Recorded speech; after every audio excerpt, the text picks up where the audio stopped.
Salut les potos, on se retrouve aujourd'hui pour la revue de l'épisode 20 de Block. Un épisode qui était vraiment génial parce que oui, ça y est, le match a commencé et on a eu vraiment de l'action pendant ce match.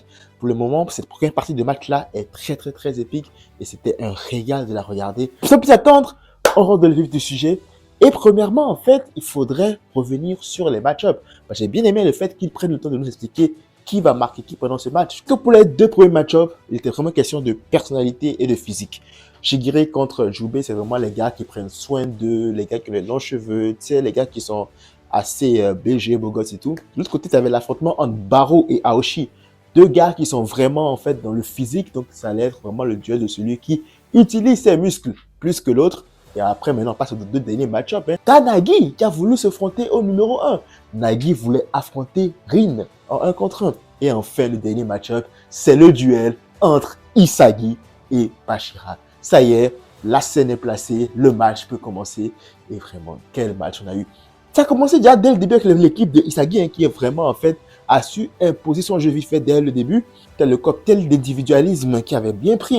Et là, direct, t'avais une longue passe. T'as Nagi qui nous a fait encore du Nagi avec sa petite passe décisive en une touche de balle, contrôle trusty. T'as Shigiri qui, avec sa vitesse, a marqué le premier but.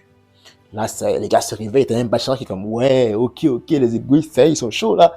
Et là, t'as Bashira aussi, il commence à prendre la température, il commence à se chauffer aussi. D'ailleurs, il y a une image clé de Bashira que j'ai vraiment aimé là, en mode accroupi et son démon qui est derrière là, ça fait une belle image de fond d'écran en fait. Mais bref, du coup, l'équipe de Rin part à la contre-attaque. Et là, en fait, c'est quoi, petite passe vite fait, t'as le mec là aussi qui reçoit le ballon, Aoshi, et qui est au duel avec Baro. Mais il ne se laisse pas faire. Tu sens qu'il domine Baro au niveau de la force. Et là, il me fait une petite passe en retrait.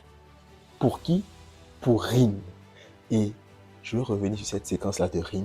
Parce que déjà, l'OST qui a accompagné en fait toute la séquence de Rin, ça montrait en fait que Rin c'était le boss final. Ça montrait en fait que Rin c'était celui qui était l'homme à battre. C'était vraiment un OST de genre de grand méchant. Et là, Rin nous a tout étonné de son talent où il a carrément éliminé Nagi et Shigiri avant maintenant de dominer Isagi pour marquer le but de l'égalisation. Je ne sais pas ce qui est le plus épatant en fait. Est-ce que c'est que Isagi a réussi à prédire exactement comment le jeu de Rin allait se faire ou que en fait, malgré que Isagi soit capable de prévoir le jeu de Rin, Rin a réussi à toujours avoir des coups d'avance sur lui.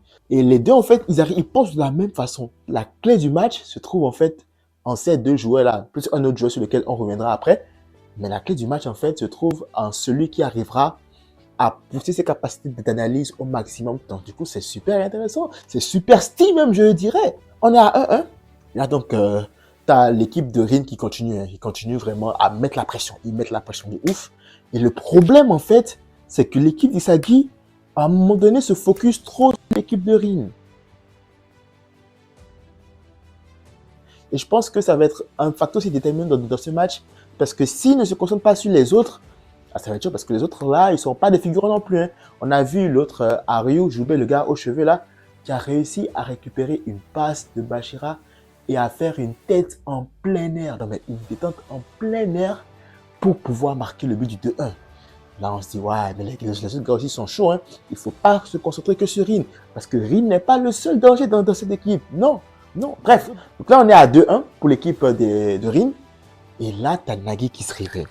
Nagi, en fait, quand il encaisse le but, il se rend compte qu'en fait, il a bien fait de faire les choix qu'il a fait en fait depuis l'arrivée dans le bloc. Parce que là, il est en train de voir qu'il est en train de faire des choix qui lui permettent d'évoluer.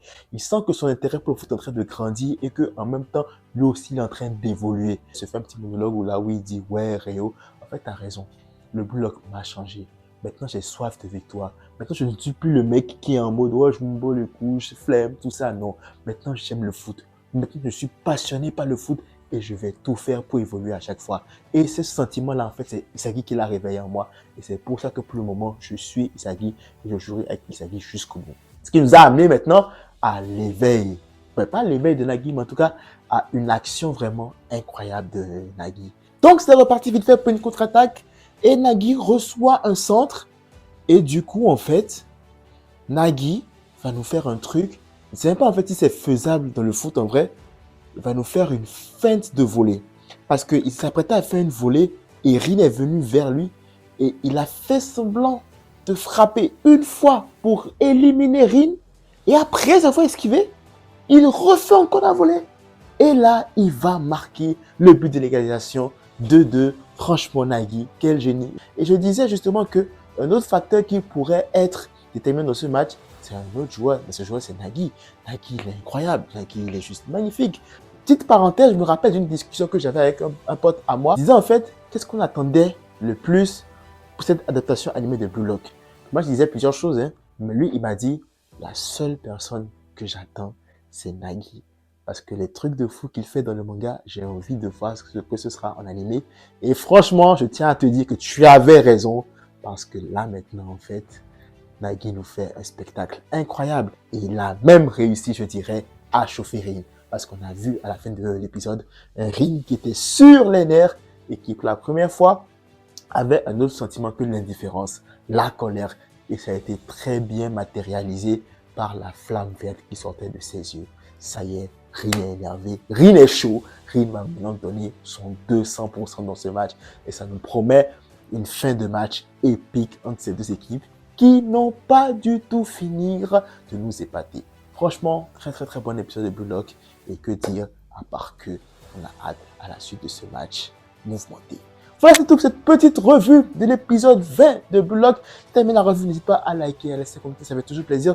Si tu n'es pas encore abonné, abonne-toi, ça fait encore plus plaisir. Max de like, max de partage. On se retrouve très vite pour de nouvelles vidéos.